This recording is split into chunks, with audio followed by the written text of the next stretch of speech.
Assalamualaikum warahmatullahi wabarakatuh. Kembali lagi dengan saya Dina Andriana pada mata kuliah Marketing and Branding di pertemuan 12. Sip ya. Udah pertemuan 12.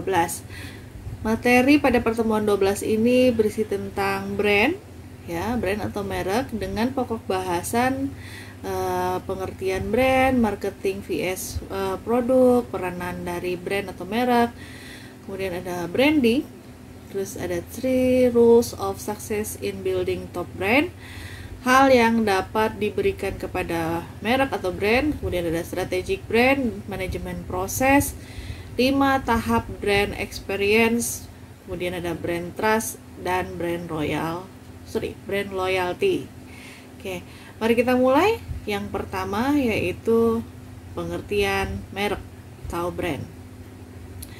Menurut American Marketing Association (AMA), merek atau brand adalah nama istilah, tanda simbol atau desain atau kombinasi semuanya yang dimaksud untuk mengidentifikasi barang-barang dan jasa-jasa dari seorang penjual atau sekelompok penjual untuk didiferensiasikan dan memenangkan persaingan. Sedangkan menurut Dirjen Hak Kekayaan Intelektual atau Dirjen Haki, mengartikan merek itu sebagai suatu tanda berupa gambar, nama, kata, huruf-huruf, angka-angka, susunan warna, atau kombinasi dari unsur-unsur tersebut yang memiliki daya pembeda dan digunakan dalam kegiatan perdagangan barang dan jasa. Nah, dari pengertian tadi kita bisa menarik bahwa elemen-elemen yang terdapat dalam merek itu bisa berupa gambar, kemudian kata-kata, huruf, angka, warna, dan kombinasi di berbagai hal tadi. Nah, brand tadi bisa kita gunakan untuk membedakan produk sendiri atau produk klien atau dengan produk kompetitor, di mana bisa membedakan berdasarkan nama, logo, simbol, desain kemasan, dan karakteristik lainnya yang berkenaan dengan brand di suatu perusahaan. Kemudian merek vs produk. Merek berbeda dari produk. Namun ada beberapa merek yang karena begitu kuatnya merek dapat mewakili suatu produk. Contohnya misalnya seperti Aqua, air mineral dalam kemasan dari Danone. Ini adalah Aqua, tapi saking terkenalnya Aqua menjadi suatu brand yang melekat pada perusahaan. Produk yang lain itu ada contohnya Indomie. Nah, Indomie berasal dari PT Indofood. Nah, saking terkenalnya si produknya, ya, PT-nya juga sebagai brand, Indomie juga sebagai brand suatu PT Indofood. Pengertian produk: segala sesuatu yang dapat ditawarkan ke pasar untuk mendapatkan perhatian, diakuisisi, atau dikonsumsi untuk memenuhi kebutuhan dan keinginan dari konsumen. Sedangkan merek atau brand lebih dari produk, karena dapat memiliki dimensi yang membedakannya dalam beberapa cara, dari produk sebagaimana produk dirancang untuk memuaskan kebutuhan konsumen. Merek merupakan aset yang tidak terwujud, namun sangat penting bagi perusahaan. Merek adalah salah satu dari 3 aset yang paling penting bagi perusahaan, yaitu yang pertama ada aset sumber daya manusia, teknologi informasi, dan brand. Ketiga aset yang tidak berwujud tadi ini akan membantu perusahaan untuk semakin berkembang dan sukses. Berikut peranan merek bagi perusahaan, bagi produsen. Pertama, merek dapat membedakan produk produsen dengan produk kompetitor. Yang kedua, secara hukum, ini akan memproteksi fitur-fitur unik yang hanya terdapat pada suatu produk. Yang ketiga, merek memberikan asosiasi yang unik, memberikan suatu label asosiasi kepada suatu produk. Yang keempat, merek sebagai penanda tingkat kualitas untuk memuaskan pelanggan. Yang kelima, meningkatkan kepercayaan konsumen terhadap produk. Yang keenam, melibatkan pelanggan secara emosional. Yang ketujuh, menumbuhkan loyalitas yang memberikan tingkat permintaan barang dan kesediaan pelanggan membayar lebih. Yang kedelapan, mengamankan pendapatan secara berkelanjutan. Yang kesembilan, mampu menambahkan nilai jual kepada produk. Jadi produknya mungkin sama antara kompetitor dengan klien, tapi ketika dilihat bahwa ini lebih mereknya terpercaya, mereknya sudah memang terkenal kualitasnya, nah merek tadi akan memberikan nilai lebih kepada produk. Kemudian peranan merek bagi konsumen. Nah, kenapa konsumen ini memandang merek itu penting? Pertama adalah untuk mengidentifikasi sumber produk. Nah, tadi ketika dia sudah percaya terhadap satu brand, nah berarti ketika brand itu menawarkan produk baru, nah dia mampu mengidentifikasi sumbernya pasti sudah bagus. Memberikan tanggung jawab kepada pembuat produk. Yang ketiga, mengurangi resiko pembelian yang salah. Yang keempat, mengurangi biaya pencarian. Jadi orang sudah tahu mau beli merek apa gitu. Jadi nggak akan mencari-cari lagi, tidak akan membeda-bedakan lagi produk yang dia suka, konsumen suka ya. Kemudian yang kelima, merupakan janji utang dengan pembuat produk. Yang keenam, sebagai alternatif simbol. Yang ketujuh, merupakan penanda kualitas. Itu tadi peranan dari merek terhadap perusahaan atau produsen dan juga kepada konsumen. Kita lanjutkan kepada branding. Branding adalah suatu program yang memfokuskan dan memproyeksi nilai-nilai merek. Program branding meliputi penciptaan perbedaan antar produk bagi pelanggan dalam proses pengambilan keputusan pembelian, serta memberi nilai-nilai kepada perusahaan. Branding merupakan keseluruhan proses dalam memilih unsur, nilai, hingga janji apa yang dimiliki oleh suatu entitas. Entitas di sini adalah produk, jasa, perusahaan, atau misalnya produsen, ya. Sehingga brand tadi adalah hasil dari proses branding, hasil dari keseluruhan proses dalam memilih unsur yang menghasilkan janji sesuatu kepada pelanggannya.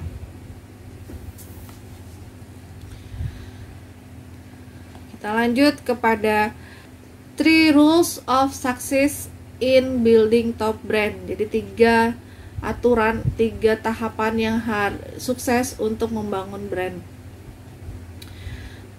Rules yang pertama, quality before price.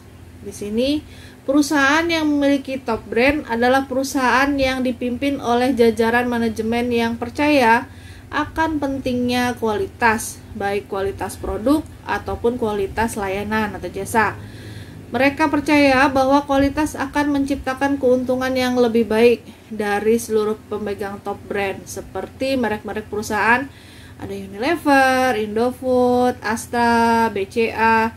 Itu merupakan contoh-contoh dari perusahaan yang meyakini bahwa kualitas itu adalah nomor 1 daripada harga. Rules yang kedua, innovation before cost. Perubahan pasar yang dinamis sekarang, terutama perubahan dalam perilaku konsumen dan pelanggan, bagi perusahaan ini akan membuat suatu inovasi yang mampu membangun merek yang kuat sehingga dia mengikuti perkembangan dari perilakunya konsumen. Perusahaan-perusahaan selalu mengedepankan inovasi untuk menciptakan diferensiasi. Jadi ketika punya produk, perusahaan itu pasti ingin sesuatu yang berbeda, ingin sesuatu yang ada di produknya itu tidak ada di dalam produk yang lain. Inovasi yang terbanyak memang fokus terhadap pengembangan produk baru, tapi baik juga untuk meningkatkan fitur maupun meluncurkan produk yang baru. Nah, di sini perusahaan pemenang top brand rata-rata memiliki budget yang besar untuk mengembangkan pasar, untuk mengembangkan produk. Ya, jadi perusahaan-perusahaan seperti contoh kayak Unilever, Indofood tadi itu dia punya biaya yang besar untuk mengembangkan produk. Nah, jadi bisa jadi membuat produk baru atau memperkaya fitur pada produk yang sudah ada. Yang ketiga, rules-nya engagement before sales. Di sini perusahaan pemilik top brand melihat konsumen dan pelanggan sebagai aset bagi perusahaan untuk menjaga loyalitas melalui proses pembangunan relationship menjadi hal yang utama, ya. Struktur organisasi dari perusahaan top brand juga lebih berorientasi kepada pelanggan. Berbagai departemen yang berhubungan dengan konsumen atau pelanggan menjadi lebih puas itu selalu mendapatkan alokasi biaya yang sangat besar. Misalnya di sini banyak perusahaan-perusahaan sudah mulai mengembangkan yang namanya Consumer Relationship Management (CRM). Nah, di mana CRM ini bertanggung jawab terhadap layanan pelanggan. Jadi adanya layanan purna jual gitu ya, atau misalnya adalah layanan customer service, itu mendukung dari kegiatan relationship marketing. Jadi banyak sekali perusahaan-perusahaan tuh sekarang sudah lebih sudah lebih kepada berorientasi kepada pelanggan. Gitu.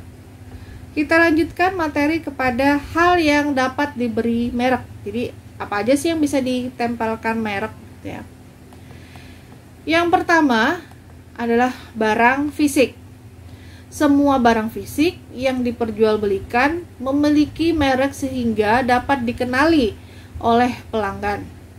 Branding juga berperan dalam industri B2B, business to business, di mana merek business to business mencerminkan citra positif bagi reputasi perusahaannya secara keseluruhan. Jadi untuk perusahaan B2B itu penting juga punya brand, ya. Nah, di sini saya kasih tabel, nanti tabel contoh dari kategori-kategori barang yang bisa ditempelkan merek dan contoh produknya apa. Misalnya contoh kayak makanan, kategori makanan. Ada misalnya contoh ada Oreo, seri roti, KitKat, dan sampai ke kategori barang mewah, contohnya kayak ada LV, Guess, Gucci, atau misalnya Chanel. Ya, ada makanan, minuman, fast moving consumer goods, otomotif, elektronik, kosmetik, dan barang mewah. Yang kedua, apalagi yang bisa ditempelkan brand itu adalah jasa. Kalau tadi udah ya B2B-nya, sekarang kita masuk kepada jasanya. Merek jasa atau layanan yang kuat. Contohnya di sini ada Garuda Indonesia, ada BNI, ada Prudential, telah ada lama bertahun-tahun dan menjadi tantangan bagi pemasar untuk mempertahankan merek yang ada karena jasa tidak bersifat nyata. Merek dapat membantu untuk mengidentifikasi dan memberikan makna bagi jasa yang berbeda yang disediakan perusahaan. Oleh karena itu, simbol merek menjadi sangat penting karena membangun sifat abstrak dari jasa menjadi sesuatu yang lebih nyata. Ya, kalau udah nongol misalnya simbolnya, logonya, orang udah pada tahu nih pasti ini simbol dari perusahaan apa, misalnya kayak gitu ya. Di sini juga saya kasihkan contoh tabel. Shopee. Ada kategori perbankan, asuransi, perhotelan, travel, kurir, transportasi, komunikasi, hingga pendidikan, dan contoh produk atau brandnya apa. Ya, misalnya perbankan ada Mandiri, perhotelan misalnya ada Aston atau Mercure, atau misalnya kurir atau ekspedisi ini ada Gojek, Tiki, atau kalian pernah dengar nggak yang namanya LTH? Nah, ini jadul banget ya. Udah misalnya pendidikan, nah misalnya ada UI, BSI. BSI itu terkenal ya, orang udah banyak tahu sekarang. Kemudian apalagi yang bisa ditempelkan brand itu adalah pengecer atau distributor. Merek dapat menumbuhkan minat dan loyalitas pelanggan di toko. Merek akan membantu pengecer menciptakan gambaran image yang baik dengan membuat asosiasi merek yang unik dan dengan produk, harga, kualitas layanan. Merek juga membantu pengecer dalam membangun positioning. Banyak distributor memperkenalkan produk sendiri dengan menggunakan nama toko sebagai contoh. Di sini ada Oval Research, ya Oval.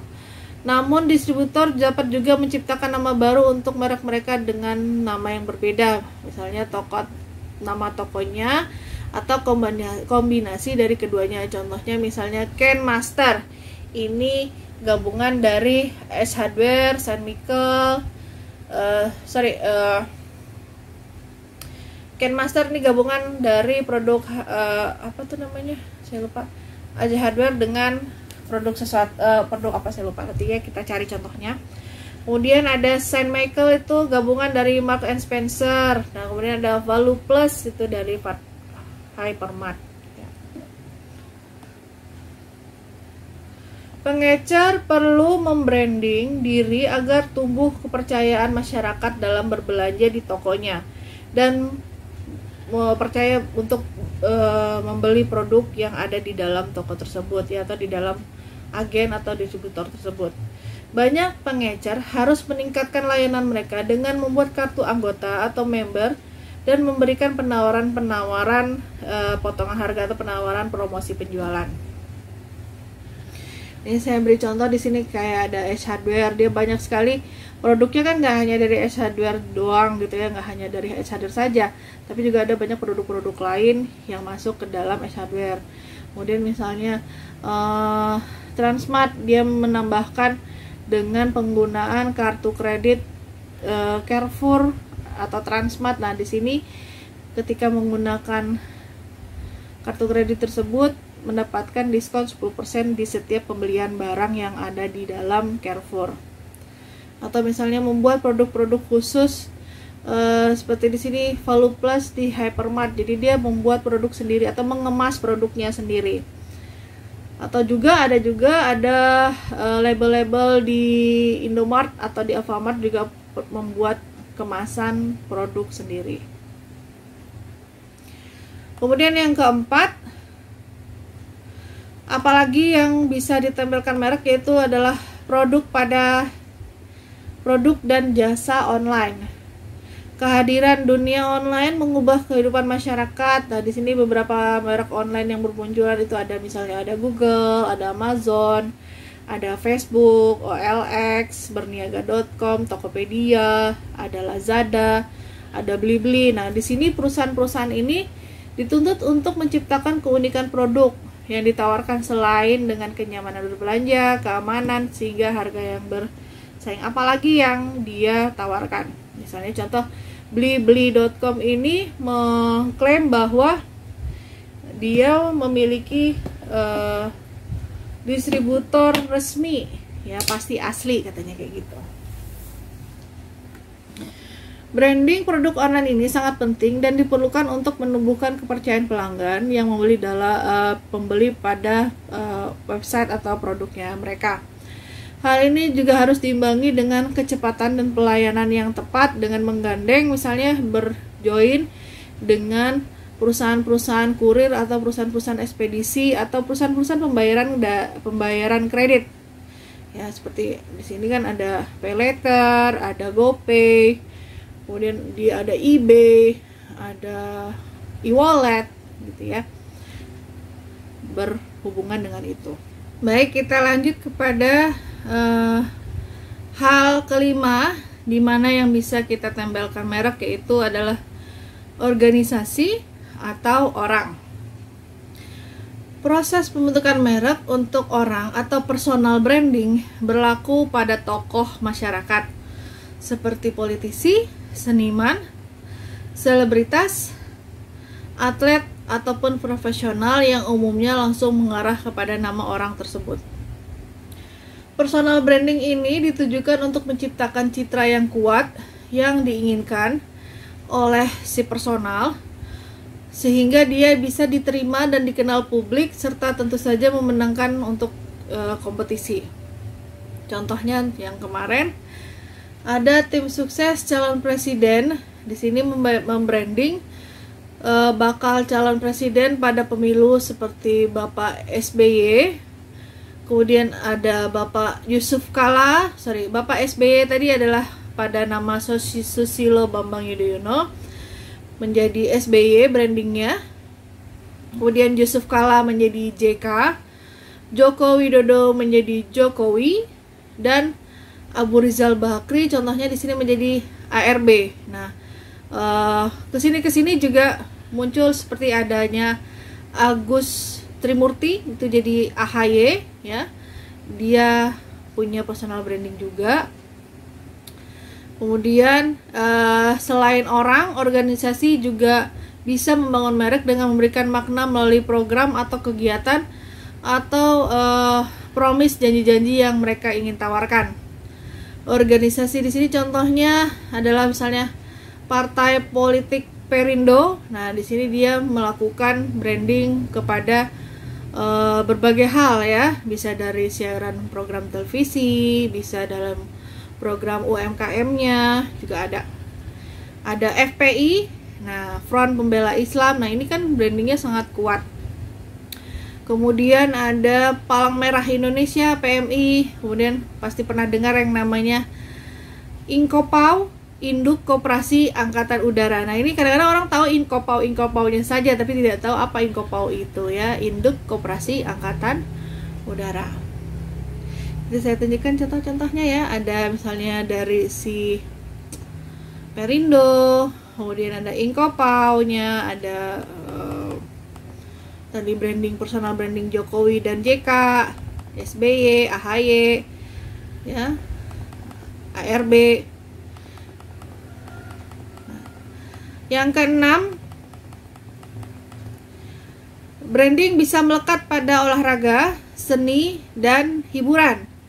Nah, di sini merek dipakai dalam olahraga, seni, dan hiburan. Misalnya contoh untuk tim-tim pemasarannya melakukan kegiatan promosi, sponsorship, iklan, dan promosi lainnya dengan membangun bawah citra dan loyalitas penggemar olahraga. Contohnya seperti yang kemarin pernah kita lalui adalah Asian Games 2018, itu termasuk kita branding, ada proses brandingnya, bukan kita ya, ada proses brandingnya. Kemudian misalnya di seni dan industri hiburan seperti film, saluran televisi, kemudian atau misalnya aplikasi. Nah, sekarang tuh ya seperti kalau di televisi kan kayak HBO, ESPN, Disney Channel, TV One, Net TV, Indosiar. Nah, itu untuk program-program seni hiburan di televisi. Nah, kalau hiburan di aplikasi itu ada sekarang Netflix, ada sekarang misalnya Disney Star, atau misalnya masuk ke dalam website kdrama.com gitu ya. Jadi itu bisa kita jadikan brand. Atau misalnya waralaba televisi ada di Avengers, Star Wars, Harry Potter gitu ya, atau misalnya tadi Disney ya, gitu. Atau misalnya di sini ada grup band, misalnya kayak ada Padi, ada misalnya Ahmad Dhani yang terkenal dengan Republik Cinta manajemennya. Di sini dia ada Triad, The Virgin, Dewi, Mulan Jamila. Seperti itu bisa ya. Dia membuat eksistensi dari olahraga, seni, dan hiburan. Jadi saya berikan contoh-contoh poster yang pernah ada ya. Misalnya kayak ada Ahmad Dhani, Asian Games, atau misalnya channel televisi dan aplikasi-aplikasi ya. Yang ketujuh yang bisa di branding itu adalah lokasi geografis. Branding lokasi geografis dikenal sebagai place branding. Hal ini akan membantu dalam pertumbuhan industri pariwisata baik berupa daerahnya, kotanya, dan juga negaranya. Seperti contoh misalnya ada Disneyland, itu berarti tempat-tempat yang memiliki hiburan Disneyland akan terkenal. Misalnya kayak ada di Australia, ada di Jepang. Kemudian ada dunia fantasi, ini ada di mana? Oh, ini ada di Jakarta. Misalnya ada Taman Safari ada di mana? Taman Safari ada di Puncak Bogor, gitu. Ya, jadi letak geografis juga bisa. Nah, kalau misalnya kalian nanti punya tempat wisata, misalnya dulu saya punya mahasiswa, dia punya tempat menginap di Pulau Seribu. Nah, dia mempromosikan pulaunya dan juga mempromosikan resortnya, ya. Keren juga ya. Nah, di sini misalnya untuk membranding kota atau place branding, misalnya ada Jakarta Smart City, kemudian ada misalnya Bandung Juara, atau misalnya ada Enjoy Jakarta, kemudian Jogja Istimewa, Sparkling Surabaya. Nah, itu banyak banget sekarang sudah mulai melakukan place branding di berbagai macam kota, ada di Jakarta maupun di luar negeri ya. Atau misalnya ada city branding, di sini sebagai bentuk dari place branding. Kalau kemarin sebelum adanya COVID ada Jakarta Fair ya, atau misalnya ada yang di Surabaya festival apa yang dia menggunakan bunga-bunga dengan kostum-kostum yang bagus-bagus gitu ya. Itu juga terkenal sampai ke luar negeri. Nanti saya cari nama kegiatannya apa ya yang di Jawa itu ya, di Jogja itu ya. Kemudian Jember Festival Karnaval, JFC ya. Nah, itu dia festival karnaval terbesar di Indonesia yang juga jadi tujuan wisatawan dunia. Ya, kita bisa melihat nanti contoh-contoh bentuk brandingnya seperti apa. Nah, kalau Indonesia apa? Wonderful Indonesia ya kan. Terus kalau misalnya Singapura, the truly Asia, nah gitu kan. Singapura apa Malaysia? Kita lihat ya. Yang ke-8, hal yang bisa dikasihkan branding itu adalah ide, gagasan, atau proyek, atau misalnya campaign. Ide atau gagasan dapat di-branding melalui sebuah slogan, tagline yang diwakili oleh simbol, seperti misalnya kalau untuk AIDS itu ada simbol pita.